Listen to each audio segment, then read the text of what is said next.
Hello, welcome everybody.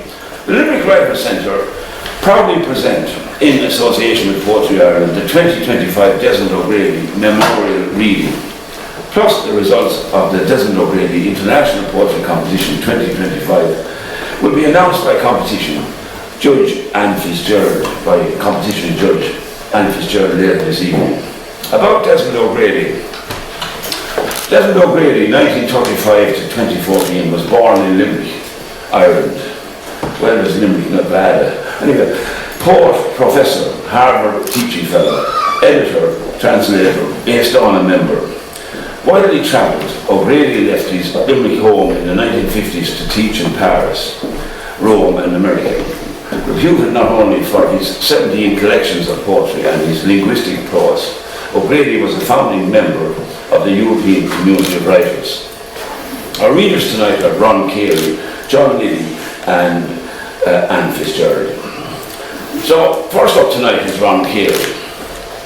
Ron Carey was born in Limerick and lives in Dublin. He has been a prize winner and finalist in many international poetry competitions, including the Britboard Prize, Fish International Poetry Prize, Gregory O'Donoghue International Poetry Awards, Wassel Fairley New Writing Award, Hugh O'Flaherty Poetry Prize, and the Patrick Kavanagh Awards and the Cinnamon Press Poetry Awards. In 2015, he received a Master's in Creative Writing from the University of South Wales. His first collection, Distance, was shortlisted for the Forward Prize Best First Collection 2016, UK and Ireland. He is also a previous winner of the Allingham Poetry Prize. Ladies and gentlemen, Ron Carey. Hello. Just wanted to try and highlight some connection with Desmond O'Grady and his point and my point. Well, they're on a different level obviously, but I just want to make that connection. So I did a bit of research on Desmond because I did a bit of a fraud, because the people here who actually knew him are really the people who should be reading about it. Desmond O'Grady was arguably, with the exception of Yeats, the most international of 20th century Irish poets. O'Grady was born in Limerick in 1935. His life was a testament to the power of words to transcend borders. Unlike many of his contemporaries, O'Grady was profoundly international in his outlook and influence. In the 1950s, O'Grady moved to Rome, where he immersed himself in the literary scene. He befriended some of the most significant literary figures of the time, including Ezra Pound. His fluency in Italian allowed him to translate the works of many major Italian artists. O'Grady travelled extensively, living in various countries including Egypt and Iran, where he took on roles as both a scholar and a university lecturer. These experiences enriched his poetry, infusing it with an array of cultural influences. Desmond O'Grady's poetry and translations continue to inspire, reminding us of the beauty that emerges when we embrace the world's rich tapestry of languages, traditions, and cultures. Here are some poems from my latest book, Storm in Arcadia, that I hope follow that tradition of poems like Ovid from Exile, which is a brilliant poem.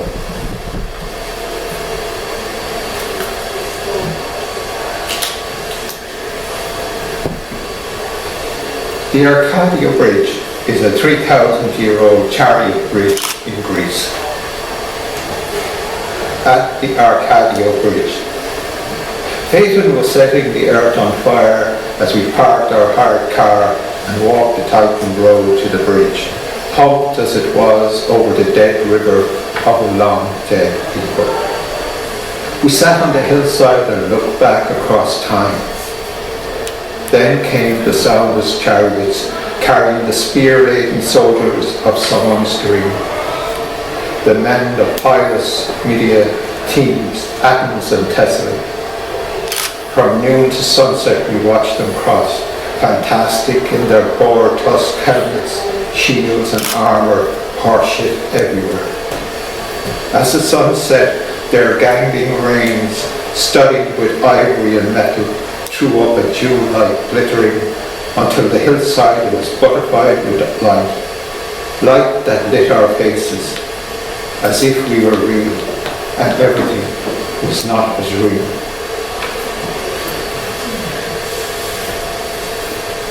So that's some influence of Desmond's. I think all Limerick people have this innate ability to connect through imagination everywhere they go. And let's see if I have another point called.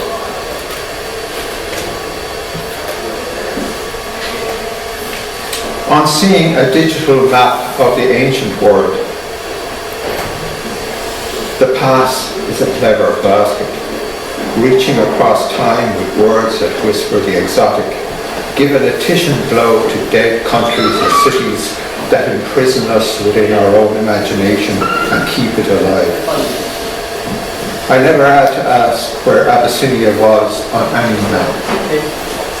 In a moment I could be there in the hills outside of Damascus, the city glistening in the salt light of the Red Sea, the dust of the caravan in my face and hair, 100 camels bringing coffee, ivory and gold to the highlands. And what was Abyssinia but the beautiful burning idea of a place, somewhere on the road to Eden, the same fantasy that brought the spear-carrying Hittites to Anatolia and the green-fingered Kassites to Babylon. O'Grady's childhood friend, I'm trying to make some connection between O'Grady and myself. O'Grady was a childhood friend of Richard Harris, and according to my dad, I can't take this absolutely true, but Harris always wanted to play rugby for young Munster. So he could often be found at the club, and so could my father. Here's a poem about the night he came to our house, a house no longer there, as it was knocked down to make way for the new stadium in Thomond Park. As with all memories, it is just another attempt to capture ghosts.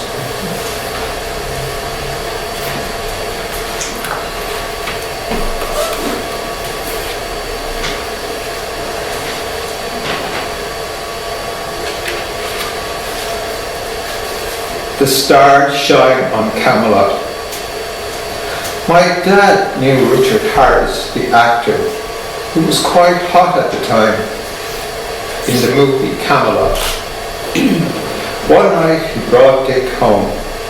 He kissed my mom and argued with Dad about rugby on our best powder-blue sofa, the one before last, until his Jaguar came roaring, scattering a herd of silver micras from the green, and took him back to the safety of Hollywood. There's a photo of the three of them on the wall of our demolished home. So I haven't entered the Desmond O'Grady for a while. I did actually cover, it was long listed once, in the time of Barney Sheen. And this is the poem and it was a big deal to me at the time because it encouraged me to keep going.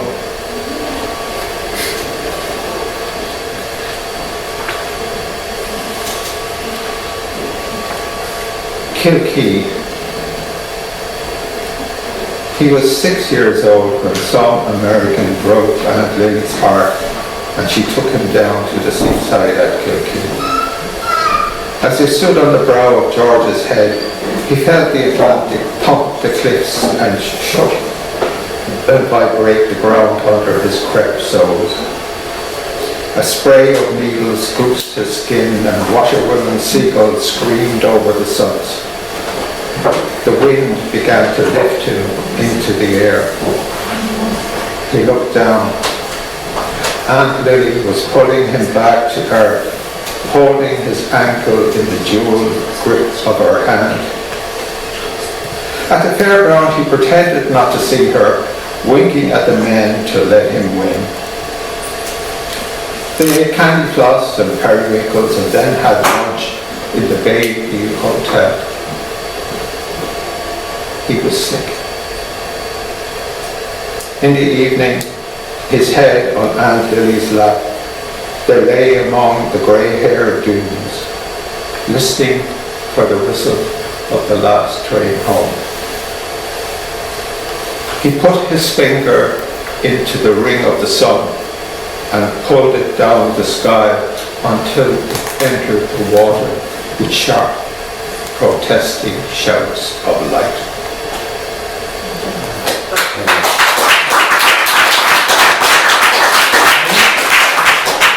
Thank you. O'Grady was known for his warm personality. I think John Liddy will tell us that. And his ability to forge deep connections with people from all walks of life. He was a true cosmopolitan whose life's work was dedicated to the belief that poetry could serve as a universal language. Here are a couple of poems that I hope show something of that connection.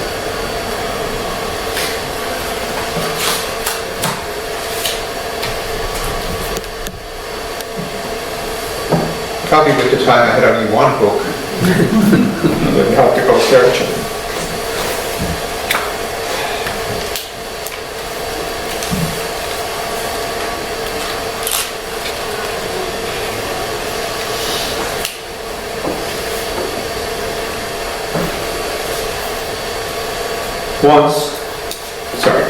The long path. Once in summer, when my father was a bear, and I was a Russian poem to imperfect youth. The sun came close to the earth, and we stripped down to trousers and Wellington boots to lay a footpath in the tight garden of the Strand. My father was young then, full in the wonder of manhood, muscle, and the loneliness of men. Unified by the sweat of work, we lightly touched some kind of understanding, no more or less.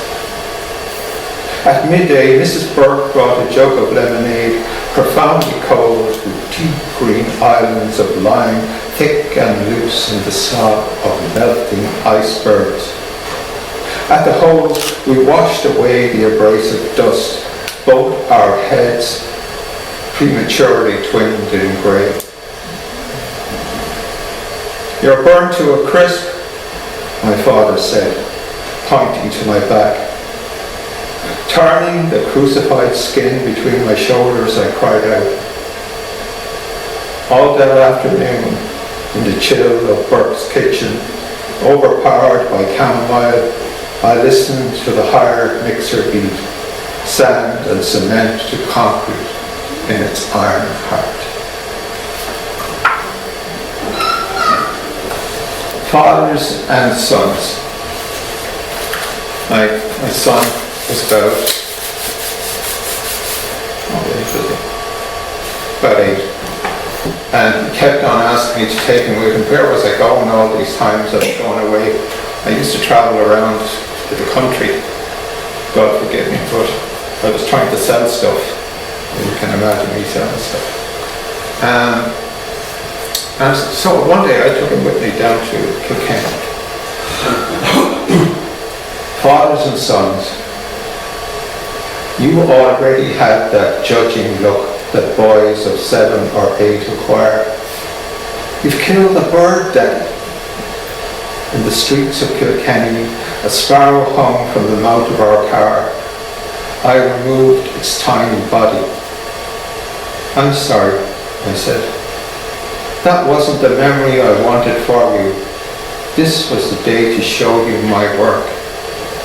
To look inside that box of sharpened knives.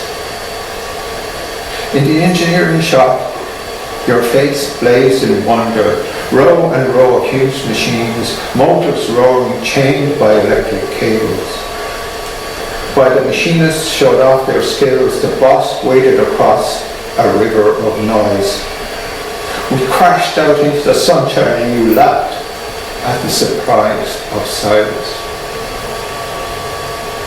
For lunch, we went brazenly to McDonald's. Don't tell your mother or I'm dead. Our drive home was all smiles. You ran to your mother at the door. Mommy, Daddy killed the bird.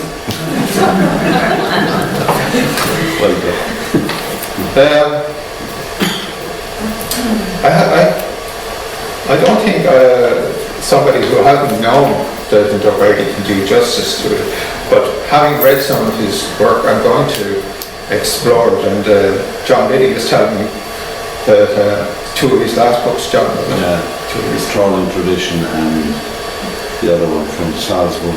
Salzburg, University of Salzburg. Yeah. I'm sure John will tell you there later. But I think he's I read Over in Exile. I think he's a much underrated poet. And I'm actually going to enter the Desmond O'Grady competition next year.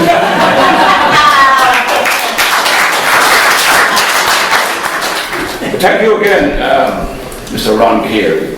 Now, we have to pay due homage to a Cork man that he was born in. It looks like the red and white are in the ascendant at the moment. Some Cork over there. Well, rapid fire biopic here. John Liddy was born in York, County Cork. Grew up in Limerick and lives in Madrid, where he worked as a teacher librarian. Between Boundaries 74 and Streaming in the West of Ireland, co-authored with Jim Burke, Revival Press 2024. Incidentally, the aforementioned fellows, in a moment of madness, maybe there was drink taken, founded the Stony Thursday. Actually, they founded on a Friday. There's nothing happening. But there you have it. And between the hot and the trot, he has published 13 poetry books, a collection of stories for children, edited by Dominic Taylor, 1916-2016, and Anthology of Reactions, and Let Us Rise, 1919-2019, an anthology commemorating the Limerick Soviet, 1919. John has also translated poems to and from English, Irish, Spanish, and edited a special edition of Vietnamese poets for the Cafe Review. He is currently editing a special issue of Irish language poets to appear with poets from Macau, China, for the Hong Kong Review, of which he is a board member. Ladies and gentlemen, the one and only John Liddy. Tom does such eloquent introductions to everybody. I've got an extra fibre on my feet. He tries to vary me a lot, and he can't really do it, but anyway. Thank you, Tom. Ron, thank you for your poems for me. It's an honour for me to be here to read with Anne Fitzgerald and Ron Carey. I'm really happy to be here to read with these two fine poets. Ron mentioned about Desmond.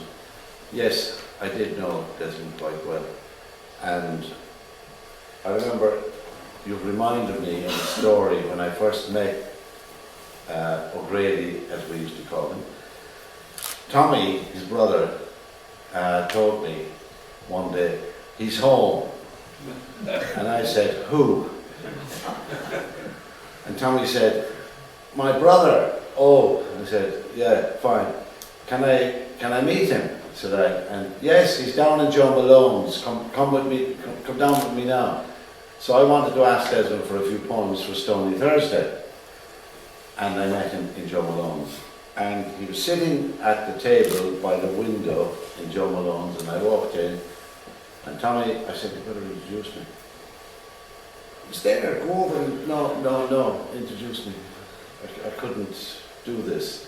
So I went over, Tommy went over, introduced me, and Desmond looked at me, and I said, listen, hello, pleased to meet you. I'd like some poems for the Stony Thursday book. The what? The stony vegetable. Oh, so he took out his pen, got a little bit of paper and wrote, "Up old stony batter for the same old stony jug." And that's what he gave me. And I actually kept that piece of paper. And it gave me a lot of ideas about Stony. That's what I actually got on my first request from Desmond O'Grady. Later we became very good friends. He came to visit me in Madrid with Pilar.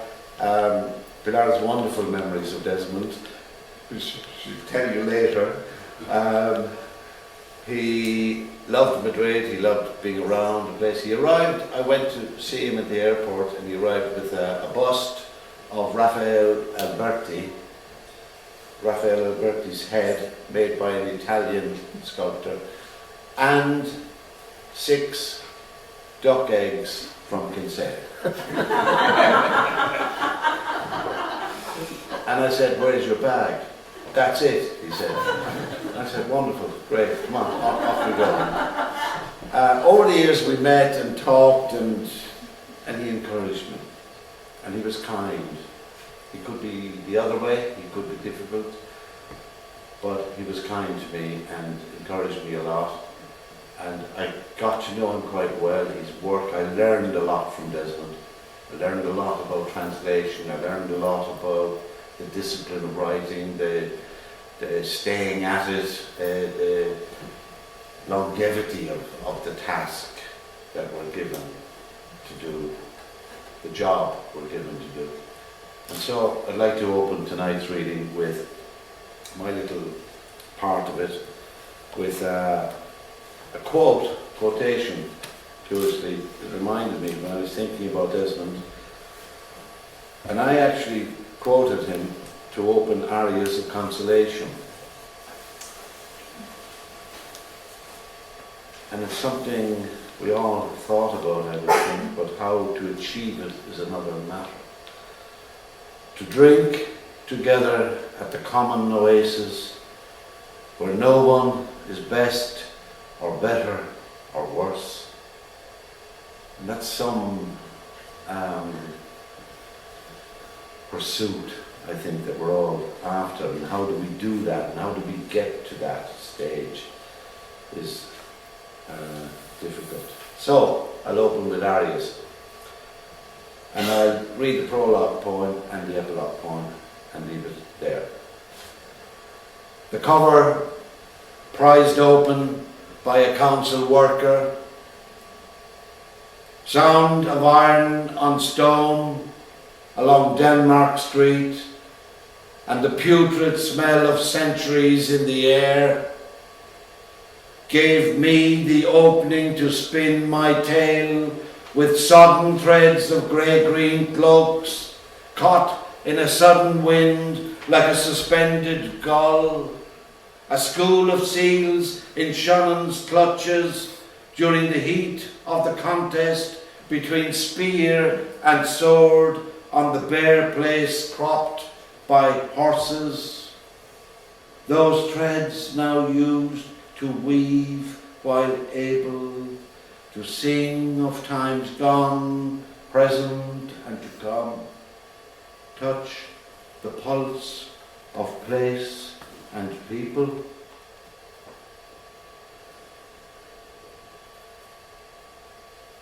What is here before you will come to mimic itself. The black ink of the word will dim and fade like Daly's flag from Limerick. A passing phase, a shibboleth recalled by one who in a future unknown may connect with memory through whiff of Shannon, coursing through its lines out into the span as far as the mouth of the estuary, cloaked with seals, spear and sword one clan, like gull and swan drifting in a morning peace, where two waters imperceptibly merge forever to lap the shore of people and place. So I'll leave arias and move on to, I lost my page, here we are, a poem I wrote for Desmond in, I think it was 1987, no, 1997, when he was 70, when was Desmond 70? Oh, yeah, 70th birthday, 2005. Birthday's Candle, and you like the poem. Birthday's Candle for Desmond O'Grady. In the flames flicker the burden of the past and the creative imagination. The chords' first soundings tightening like the sinews of the solitary hero ordained to wander the labyrinth, fields of myth and legend. Worship at the feet of Gaul, return as the insular Celt with tracings of Western civilization to complete the Suras' vexing puzzle from your table in Kinsale, where you today may cast an urgent eye at scattered mounds of work like beehives waiting to be honeyed into books, until there is little left for the paperweight to hold but fulfillment in the sigh. Your life's purpose released to burn with your inheritance, a teacher's and a poet's legacy. That was written for Desmond's birthday.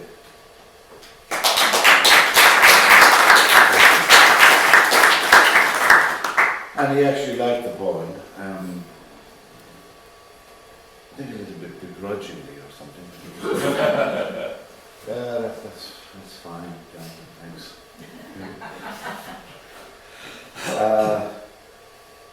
I'd like to read something from maybe Slipstream and the last poem, which I wrote with Jim Burke. Couldn't be here tonight. Is Jim not here? No, he couldn't be here. He told me he was not well. And I finished with this unusual poem to a work we did together about a trip, as Ron mentioned, the cycling tour of the west of Ireland. And I finished with this because I integrate or use different journeys in the poem. On the way. So many journeys, impossible to recount. Sea and land crossings, river and lake, treks through mountain passages to surmount, villages, towns and cities where people elbowed their way past as I wavered between the throng, a lone traveller unsure of my steps in hostile surroundings, learning not to be wary of the unfamiliar. All those boats and planes, buses and trains leaving without me, the endless waiting for destination, a snowstorm in my veins, the in-between comforting of strangers, street walking at night in empty Tianjin, lost in the sultry glow of its lantern light, unable to ask for directions to my hotel, the thrill of being in non-mit.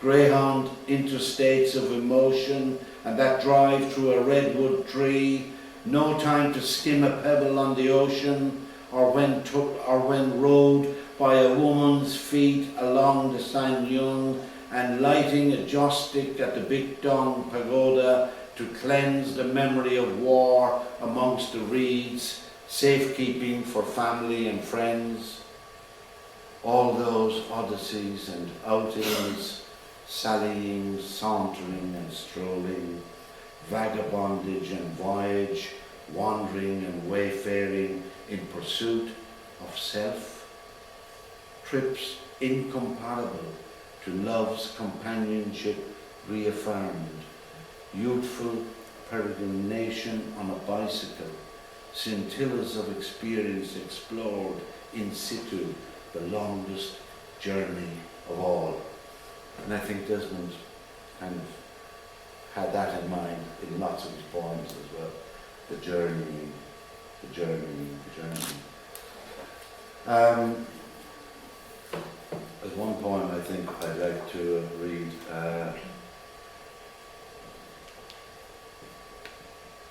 Yes. Okay.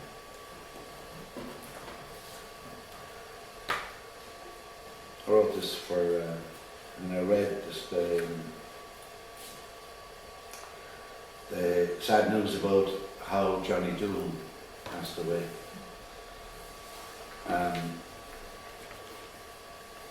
And I sent it to I actually was able to give a copy to his wife and his family. And I thought of this vignette in memoriam. Johnny Doohan was Marda Una Niachta. Retrieved from the sea near Barna, where you swam all year round, that last November morning's immersion before you drowned, a recharge to ready the mind, rejuvenate the will for a new song in search of the unfathomable, a poem prayer sung ad infinitum, linking forever two swimmers taken that day, one returned later to the shoreline, the agony of the search for her adjourned. Did you call out to each other in the fog over Rushing Bay? Perhaps an attempted rescue before drifting away? Neighbours known by sight, a casual greeting on the walk to the beach, maybe an echo of a cry from the bedrock. In time, I will go to Silver Strand to watch the wavelets fill a set of footprints in the sand, leave in their stead this vignette.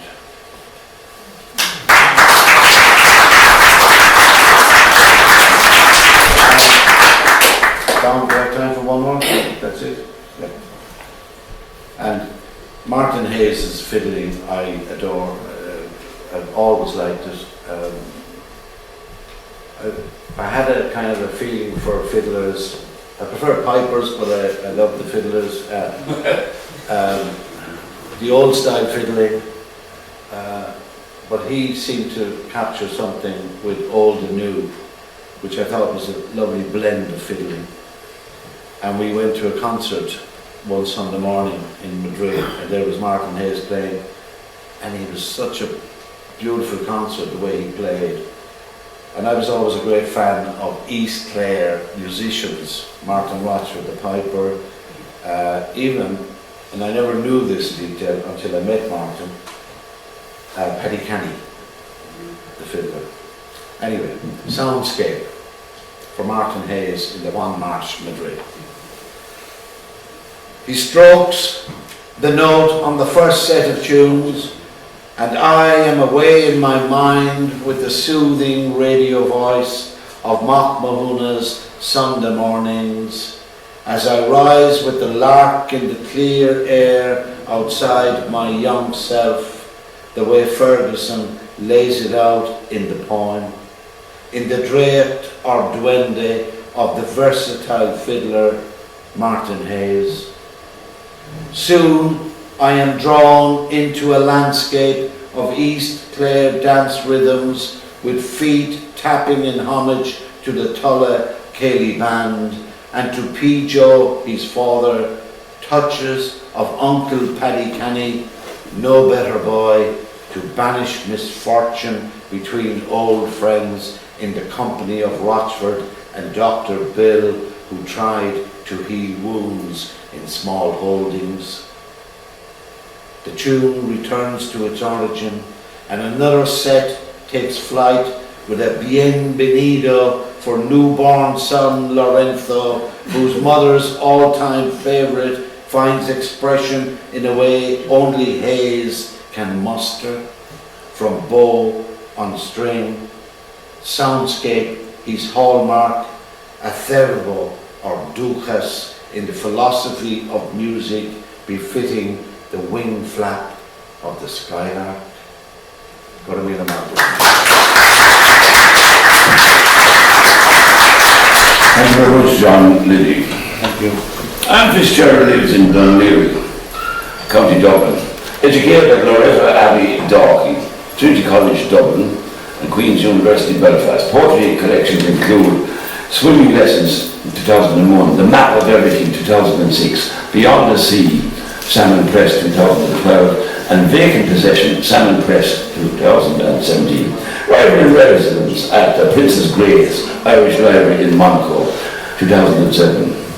Not to Scale was published at the end of October 2024 by 40 Foot Press, Dublin, as a limited edition of 200 copies. Ladies and gentlemen, Anne Fitzgerald.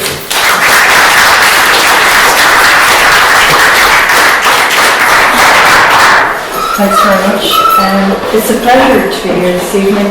I don't have an O'Grady connection, but I do have a Limerick connection in the sense that I've been coming to Limerick since I was a small child to visit relatives and family. So I feel very connected and very privileged to be here this evening. So actually I see something there, the families and lines. So thank you very much. This latest collection came out of, as many collections do, or poems, come out of an image, and it was launched in London October 30th last year, and it was 4 years to the day that the Irish Commission's Mother and Baby Home report was launched. So effectively this collection is my response to the Irish Government's Mother and Baby Homes report.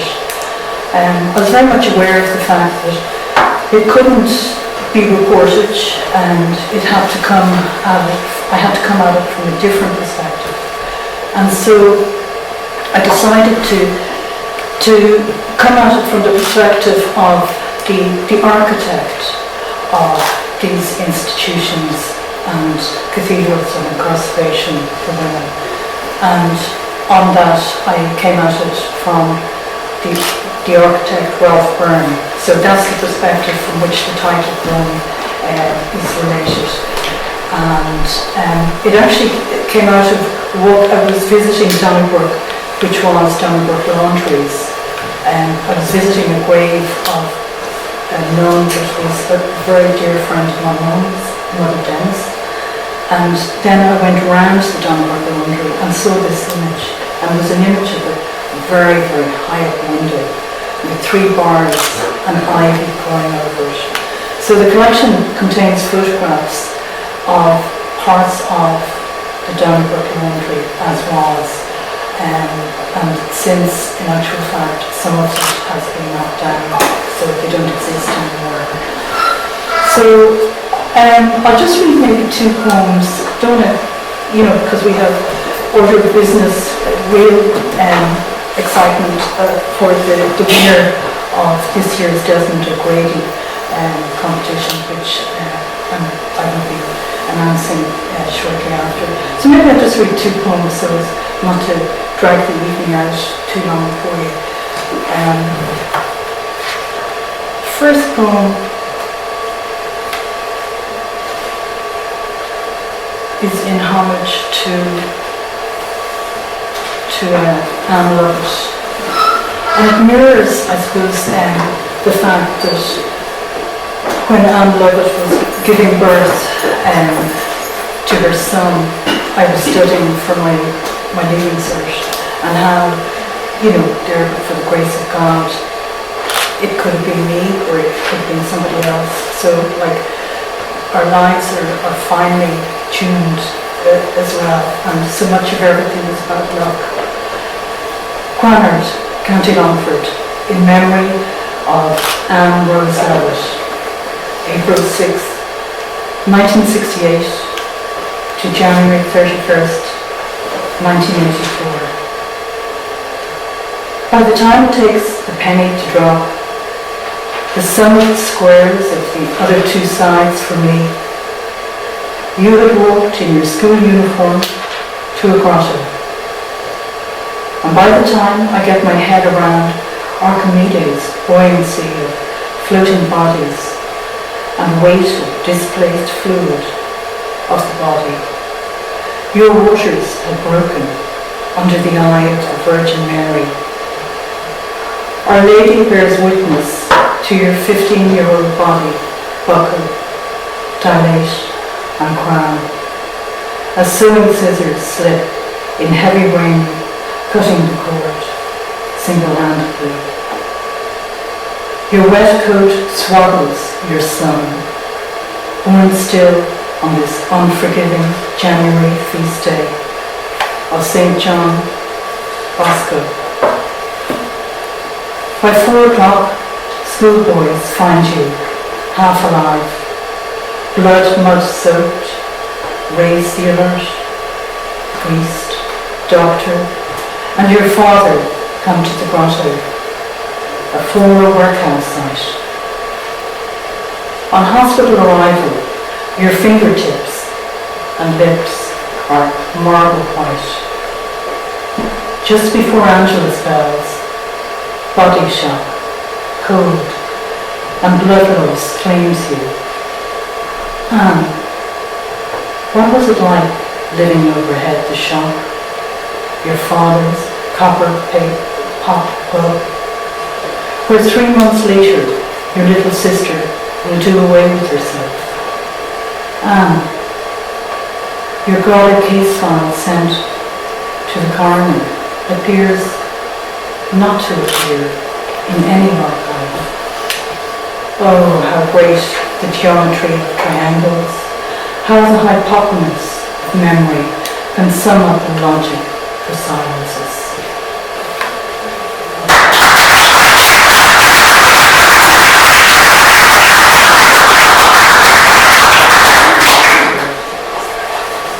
So the title poem, Not to Scale, actually came from this image, which is a hired window in Donnybrook Line or Laundry.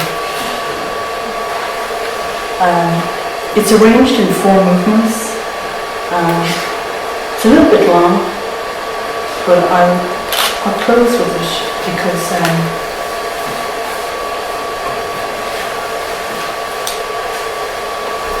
not to scale. 1. Nothing made Ralph Byrne feel nearer thy God to thee than each elevation his pencil stroke made on oversized paper. To be rolled across ecclesiastical bays where winged fingers would point penny-pinching reductions out, the length and breadth of his design. Back to the drawing board with sliding rule and set square, he bends angles to shave costs, yet his true devotion lay in section drawing, where no foreshortening exists in the absence of perspective, as evidenced by his adoration for windows.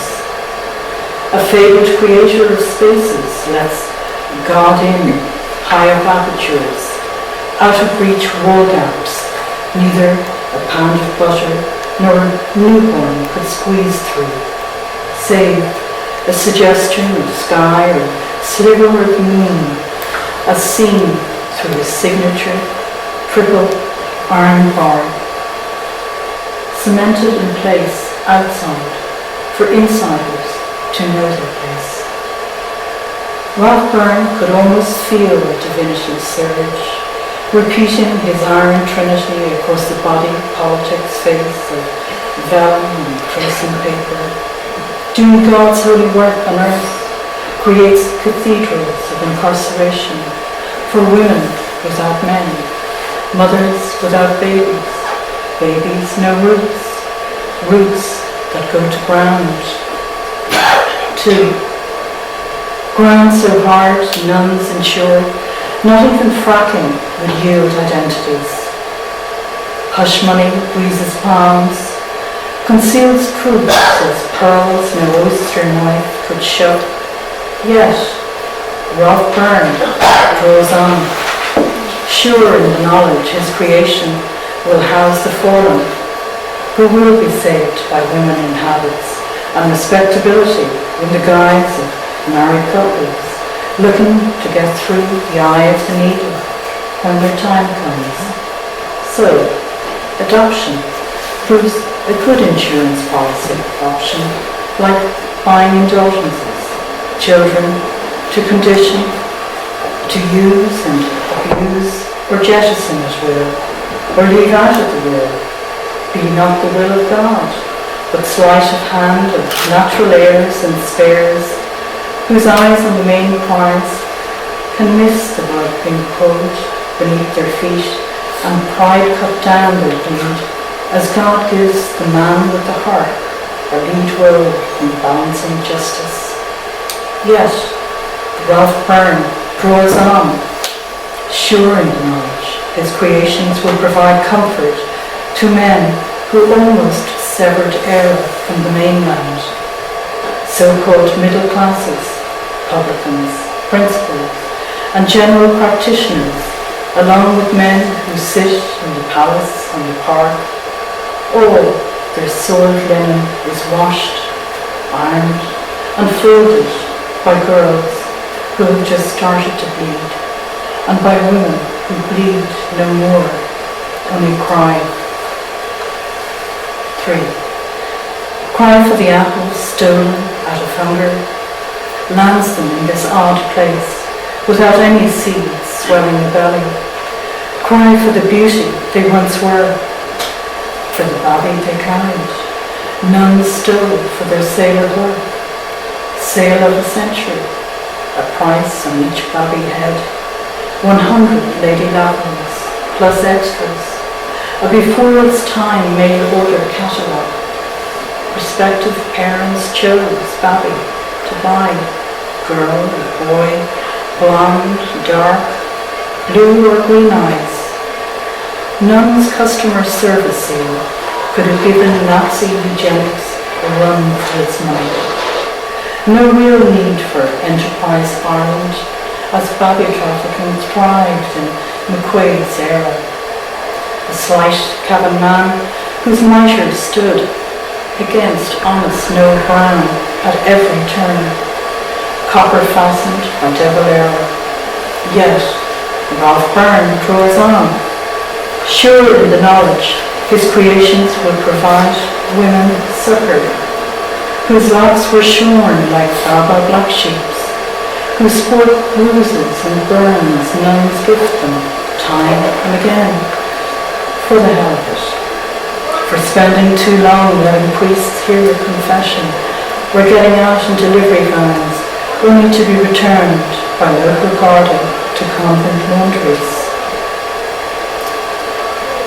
Welcomed back into the fold by God's casino queens, where the house never loses, whose entrepreneurship and bookkeeping skills were second to none, for women who took holy orders eager to ensure an ethos of half-truths play out, eliminating proof of men in cabinets' unofficial offspring at all costs.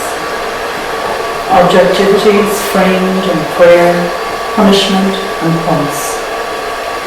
To protect McQuaid, de Valera zealots, the righteous, the moneyed, the Knights of Columbans, the Order of Hibernians, Sisters of Charity and Mercy, Daughters of the Good Shepherd and more, and above all else, to hold her tongue, keep mum in times of love and war, in poverty and prosperity, in hardship and despair, and about those who took the boat, silence existed.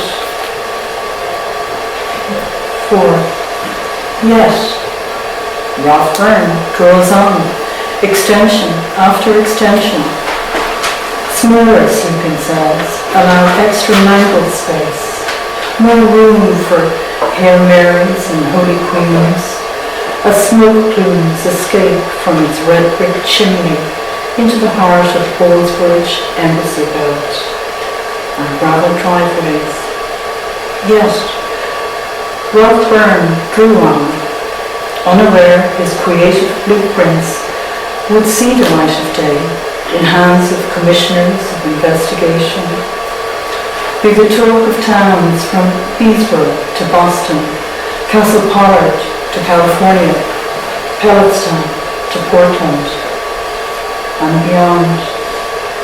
Nor could Ralph Byrne have foreseen women forced to exist inside his walled creations would speak on airwaves years later and be believed. Yet, local authorities allow developers wait on his creations to fall after closure into disrepair and abandonment. To justify demolition ensures memorialization cannot happen, as if their omerta is part of Ralph Byrne's original designs, allows actual doubt of structural existence to be drawn for those in the habit of erasure and reimagining Ireland Inc. Thank you very much.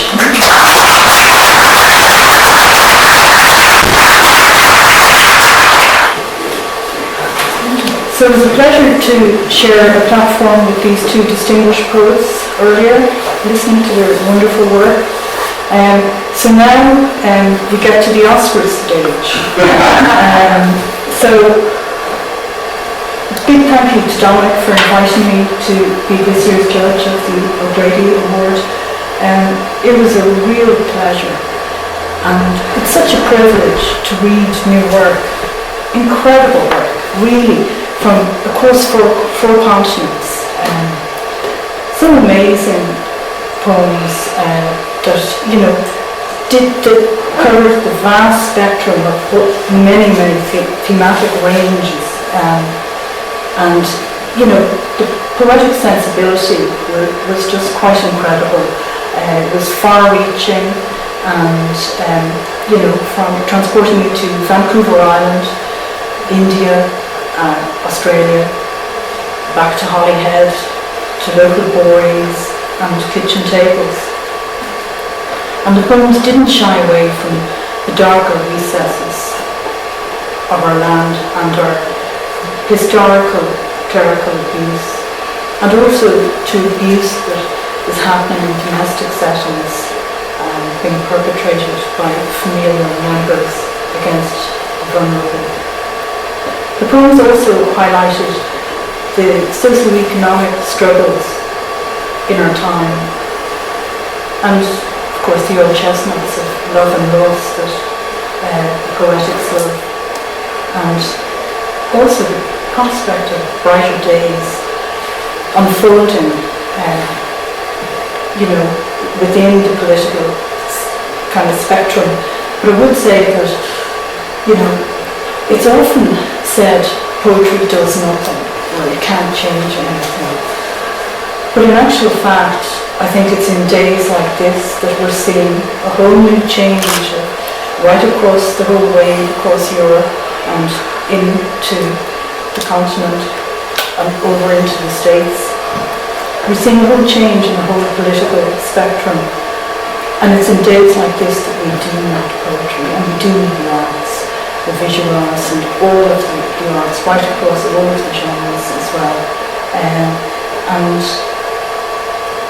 really, I think it's extraordinary. There were some extraordinary runners-up in this competition as well. But for me, the it was a tough choice, but for me, the winning poem really, it was shot through with all of the attributes of what makes a poem and a piece of writing a poem. And not all writing just because typographically it appears with foreshortened lines make it a poem.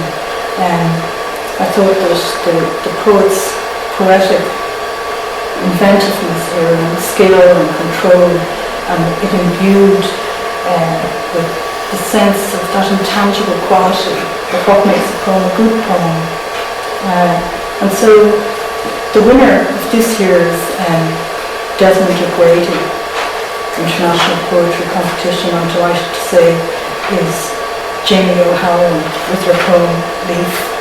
And it would be great if we could hear Jamie read, but I'd also like to congratulate one of the other highly commended poems, and we have the poet here with us this evening, and that's Bernadette Gallagher and her beautiful poem And the Snow Fell and Stayed for Days. So maybe Jamie, if you'd like to come up and to read your poem to us, please.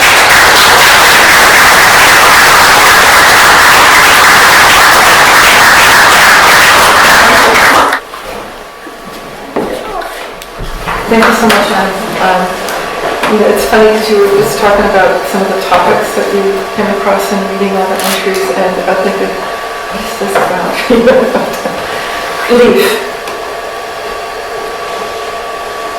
It's coming and going I mind most, not absence or abundant presence. Mind as in attend to, not mind as in bothered. It is the singular leaf I most admire. The fallen open leaf, green abandoned, is a perfection of shape, elegant in death.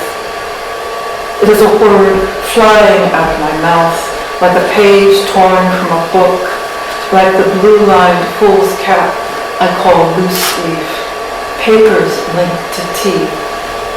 It is the gold leaf, the skin for gilding and stamping incunabula, edging missiles, for floating in Goldschlager like bright ash. It is the open leaf stored in the closet until the whole family must be seated together. It is what brings the leaf to be. Thank you.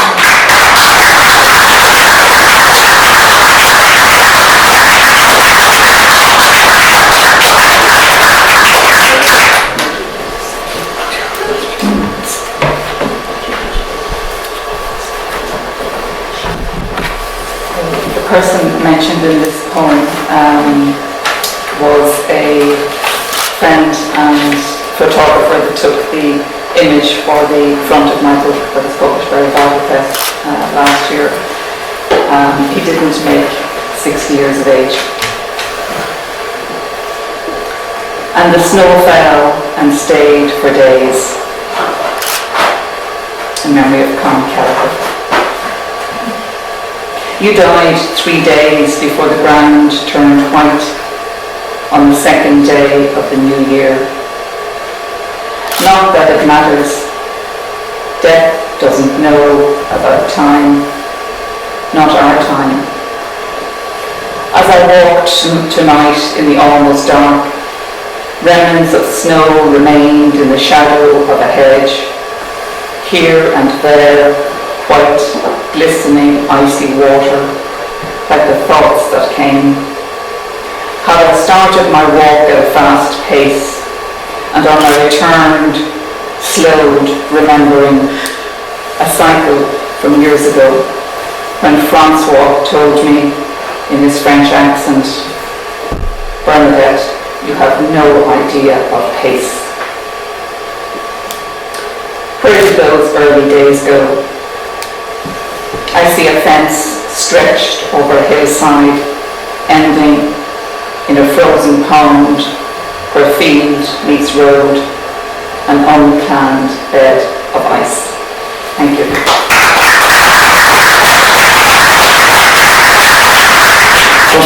like to congratulate Jamie O'Hara and Bernard Gallagher for figuring in this year's Desmond O'Grady Memorial Reading. I'd like to think that the benign, even mischievous shade of Desmond O'Grady is lurking here somewhere.